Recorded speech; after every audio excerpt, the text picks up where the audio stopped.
हे कमलावती, हे गुरुदेव, अब तो आप मेरे गुरुदेव हो चुके हैं। गुरुदेव होने के रिश्ते नाते से कुछ तो मुझे सेवा का अवसर दे दीजिए। हे बेटी कमलावती, हाँ हाँ, मैं तुम्हें क्या अवसर दूं? देखो, अब मैं यहाँ से जा रहा हूँ और तुम इसी राजमहल में एकाग्र भक्ति करते रहो। किसी देवी देवता को अपने स्वप्न भी नहीं सोचना। हे साहिब, इतना दिन मैं देवी देवा भैया भवानी को तन मन धन से पूजा पाठ कर रही थी। अब मैं आपसे दीक्षा लिया, आप मुझे अपना शिष्य बनाए। अब मैं जिस देवी देवा भैया भवानी को पूजा पाठ तन मन धन से कर रही थी उसे छोड़ दूंगी और करती रहूंगी। नहीं नहीं, सबों को छोड़ देना है। तुम आप एक सत्पुरुष को ध्यान स्मरण करना और किसी को नहीं, किसी को नहीं। सतगुरु का है? हाँ हाँ, ठीक है गुरुदेव। तो आज से मैं संकल्प लिया कि गुरु के सिवा किसी देवी देवा भैया भवानी को मैं चिंतन मनन ध्यान सुमरन नहीं करूंगा। सब कुछ छोड़ दिया, एक गुरु का ही मनन चिंतन ध्यान सुमरन करती रहूंगी। हाँ हाँ, ऐसा ही करना। ठीक। अब मैं जा रहा हूँ, लेकिन जाते जाते तुमसे एक और बात कहना चाहता हूँ। क्या गुरुदेव? अगर तुम्हारे ऊपर किसी प्रकार का विपत्ति संकट आए तो मेरे इस रूप को ध्यान स्मरण करना, मैं तुम्हें उस संकट से बचा लूंगा। ठीक है गुरुदेव। साहिब बंदगी, साहिब बंदगी, साहिब साहिब बंदगी, साहिब साहिब। दासी, हाय महारानी, मैं जो गुरु से दीक्षा ले लिया यानी माला ले लिया, मेरे स्वामी जी यानी मेरे महाराज साधु महात्मा को निहाएंगे भिखमंगे समझते हैं।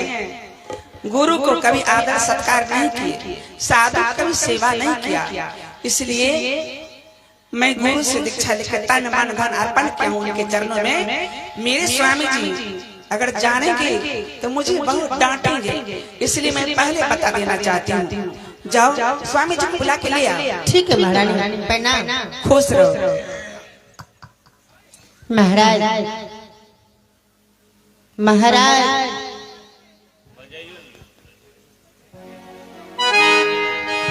महाराज, महाराज, महारानी बुला रही है।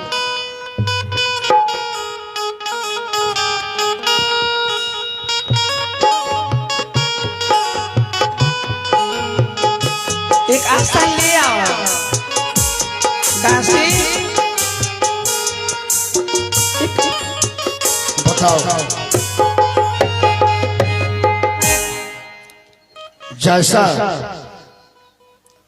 प्रणाम स्वामी जी। मैंने कहा क्या वैसा महारानी आपने कर दिया? साधु को सेवा किया? हे स्वामी जी,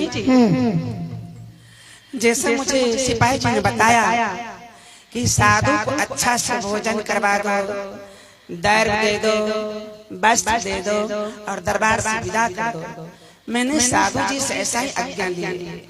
साधु जी मुझे बताए न तो मैं भोजन करता हूँ, न वस्त्र लेता हूँ, न दर्द लेता हूँ। तो मैं बोली अगर आपको किसी चीजों से लोभ मोह नहीं है तो संसार में किस उद्देश्य से भ्रमण करते हैं? तो उन्होंने मुझे बताया कि मैं संसार में कुछ लेने के लिए नहीं आया, देने के लिए। देने? हाँ महारानी, साधु महात्मा के पास क्या है और वह क्या एक राजा महाराजा को दे सकते हैं? हे स्वामी, उन्होंने मुझे भक्ति रूपी शिक्षा दिया है। क्या कहा? भक्ति रूपी शिक्षा। क्या इससे पहले मैं भक्ति नहीं कर रहा हूँ? भक्ति करने की शिक्षा दी है। हे स्वामी जी, आप तो पहले भक्ति कर रहे थे, लेकिन बिना गुरु के भक्ति सार्थक नहीं होती है। गुरु हाँ, बराबर। जब तक गुरु के शरण में नहीं जाता है, गुरु से दीक्षा नहीं लेते हैं, तब तक भक्ति सार्थक नहीं होता है। मन की मनोकामना पूरा नहीं होता है, भक्ति का फल प्राप्त नहीं होता है। हे महारानी, गुरु की बात कर रही है तो मैंने भगवान विष्णु को गुरु मन में मानकर विष्णु जिंदगी भर आप विष्णु विष्णु करते आते हैं। विष्णु ने मुझे ताना के सिवा, गाली के सिवा, आंखों में आंसू के सिवा क्या दिया है? लोग मुझे निपुत्र कहते हैं, आपको भी निपुत्र कहते हैं, पापी कहते हैं। कहते हैं कैसा पापी राजा है जो एक भी संतान पैदा नहीं किया। और मुझे भी जो सवेरे सवेरे मुझे देख लेते हैं नर नारी, तो मुझे देखकर मुंह फेर लेती है। कहती है कि कैसी रानी से सवेरे सवेरे मुलाकात हुआ जो आज का मेरा यात्रा अशुभ हो गया है। हे स्वामी विष्णु, मेरे माथे पर जो कलंक लगा है, मेरे माथे पर जो दाग लगी है, विष्णु कहाँ मिटाया? हम दोनों अगर मर जाएंगे तो दाग लेके संसार से चले जाएंगे। मरने पर भी लोग गाली देते रहेंगे।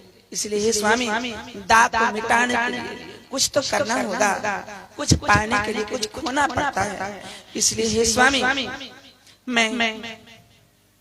मैं गुरु के शरण में जाकर गुरु से दीक्षा लेके सच्चा भक्ति वैष्णव करना चाहती हूँ। किस गुरु की बात कर रहे हो तुम? इसका मतलब है कि तुमने भगवान विष्णु को नहीं मान रही है। नहीं, विष्णु को मानते मानते मेरी उम्र ढल गई, मेरी चौथापन बीत रही है। अब उम्मीद नहीं है कि मैं कभी माँ बनूंगी, मैं बाजिन के बाजिन ही रह जाऊंगी, मैं निसंतान। अगर हम दोनों अगर मर जाएंगे तो राजमहल जो है धर्मशाला की तरह, मुसाफिर खाना की तरह रह जाएंगे। लोग आते रहेंगे, जाते रहेंगे, कोई नीचे होकर के यहाँ ठहरेंगे। तुम्हारा क्या विचार है? किसको तुम गुरु मानना चाहती है? मैं जानना चाहता हूँ। साधु न सबला गुरु न पूजिला, कभी अपना भवन माना। नाल का बेस थोड़ा कम कीजिए, थोड़ा सा। हे स्वामी, क्या अपने राज दरबार में कभी साधु को सेवा नहीं की, गुरु को पूजा नहीं किया। इसलिए क्या साधु न सबला गुरु न पूजिला, कभी अपना भवन माना। हे सैया तोरा व्यर्थ में बीतल जइछा, मानव के तन माना। हे राजा तोरा व्यर्थ में बीतल जइछा, मानव के तन माना।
तोरा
सैया तोरा बिरखे में बीतल जाइ छै मानव के तनमा हे राजा तोरा बिरखे में बीतल जाइ छै मानव के तनमा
कहे कबीर तोरा चाहे के परता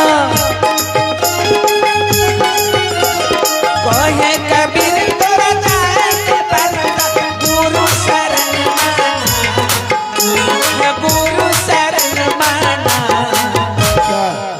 हे राजा तोरा बिरखे में बीतल जाइ छै मानव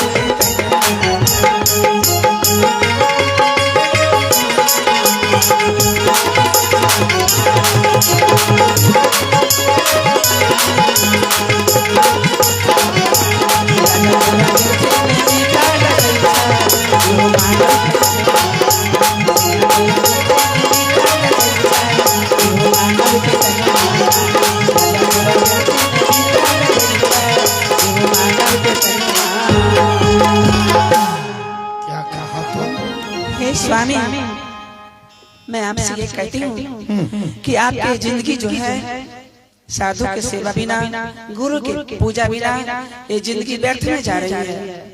क्या हाँ ये साधु सेवा और गुरु की पूजा के बिना क्या मैं अधूरा हूँ? हाँ स्वामी जी नहीं मैं आपको बता रही हूँ। कहते हैं राम कृष्ण से कौन बड़ा उन्हों तो गुरु की तीन लोक के ओ धनी गुरु के आगे अधीन। हाँ? जो भी महापुरुष संसार में आया सबको गुरु करना पड़ा, बिना गुरु से भवसागर से नहीं तरता है। हे महारानी आप देखा देखी गुरु अपने मन में विष्णु को मानते हैं, गुरु अपना छाप देता है, गुरु अपना तिलक देता है, गुरु अपना पहचान देता है, गुरु निशानी देता है? आपके पास क्या लाइसेंस है, क्या पहचान है, क्या तिलक है? कहते हैं माला टोपी सुमारिनी सदगुरु दिया बख्शीश पल पल गुरु को बंदगी चरण बाबा बख्शीश। तो गुरुदेव बख्शीश में देते हैं माला टोपी सुमारिनी। आपको क्या है पहचान? जो कहते हैं विष्णु विष्णु विष्णु विष्णु। तो मैंने अभी अभी राम और कृष्ण की चर्चा मेरे साथ किया है। राम के बारे में जानती हो तुम? नहीं जानती हूँ। बता दूं? बताइए ना। हे महारानी ये कुर्सी राजा का है और राम भी राजा थे,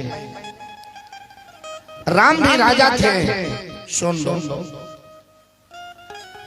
रामचरितमानस को उल्टाओ, बालकांड दोहा नंबर 74 जिनके अंतर्गत गोस्वामी तुलसीदास जी ने बड़ी सुंदर प्रेरणा दिया है, उल्लेख किया है। जे मिर्गा श्री राम जी मारे सो मिर्गा सुर लोक सिधारे।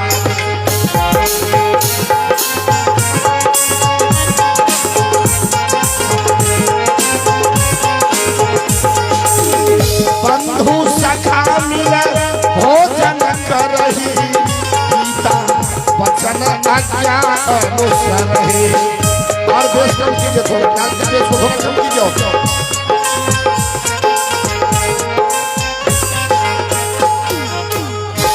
जो मिर्गा श्री राम जी मारे, सो मिर्गा सुरलोक सिधारे। पिता बचन आज्ञा अनुसार ही, अब बंधु सखा मिल भोजन करे। हे स्वामी जी, क्या आप तो श्री राम के बारे में कह दिए, लेकिन सतलोक के वासी सतगुरु कबीर साहब का कहना है क्या? कि जीव को मत मारो रे बाबरा, जीव को मत मारो रे बाबरा, सब जीव एक समान, अजीब हत्या नहीं छूटी है, करो तो हीरा करे दान।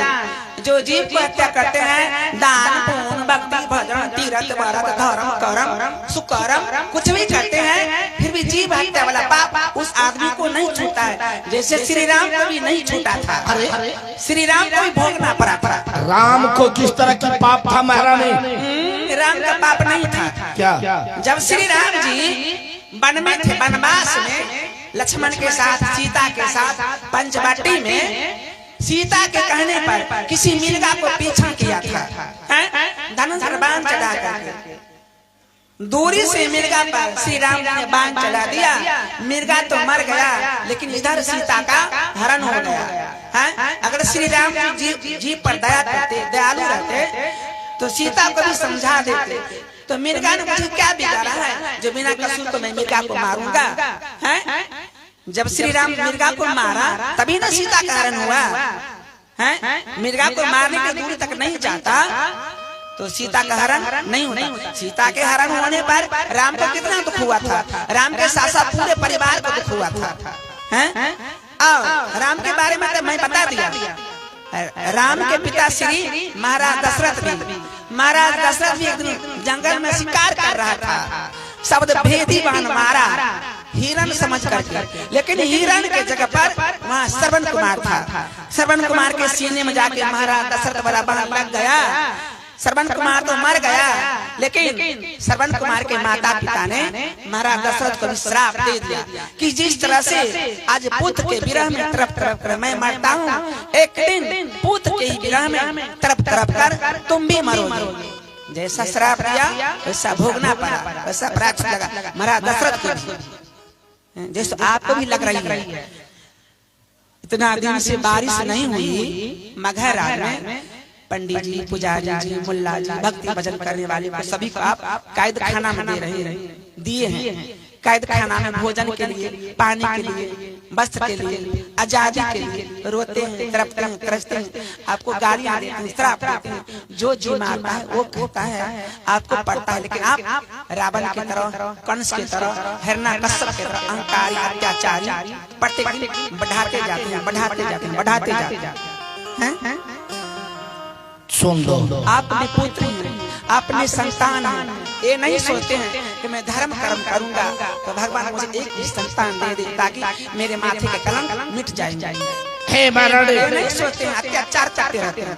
अत्याचार की बात कर रही हो तुम, 1000 बार भी कहोगी मैं किसी साधु की सानिध्य में तुझे नहीं जाने दूंगा। क्या साधु के शरण में जाने से आपका मर्यादा नीचा हो जाएंगे? और क्या, मैं साधु के पास तुझे नहीं जाने दूंगा। आज अगर तुम साधु के पास जाकर उनसे नतमस्तक हो जाती है, उनसे दीक्षा मंत्र लेती हो, तो सारे प्रजाओं के बीच मेरा मर्यादा नीचा होता है। सारा प्रजा कहेंगे कि महाराज एक तरफ साधु संत जोगी जपी तपी सन्यासी मुल्ला फकीर सबों को दंड देते हैं, और दूसरी तरफ उनकी धर्म पत्नी साधु के चरणों में जाकर तन मन वचन को अर्पण किया है। मैं ऐसा होने नहीं दूंगा, कभी नहीं होने दूंगा। मैं तो जानती थी कि अगर मैं स्वामी जी से इजाजत लेके जो गुरु से दीक्षा ले लूंगी तो मेरे स्वामी जी मुझे माना कर देंगे, रोक देंगे, गुरु से दीक्षा नहीं लेने देंगे। ऐसा ही करेंगे। इससे पहले मैं ले लिया, बता देती हूँ।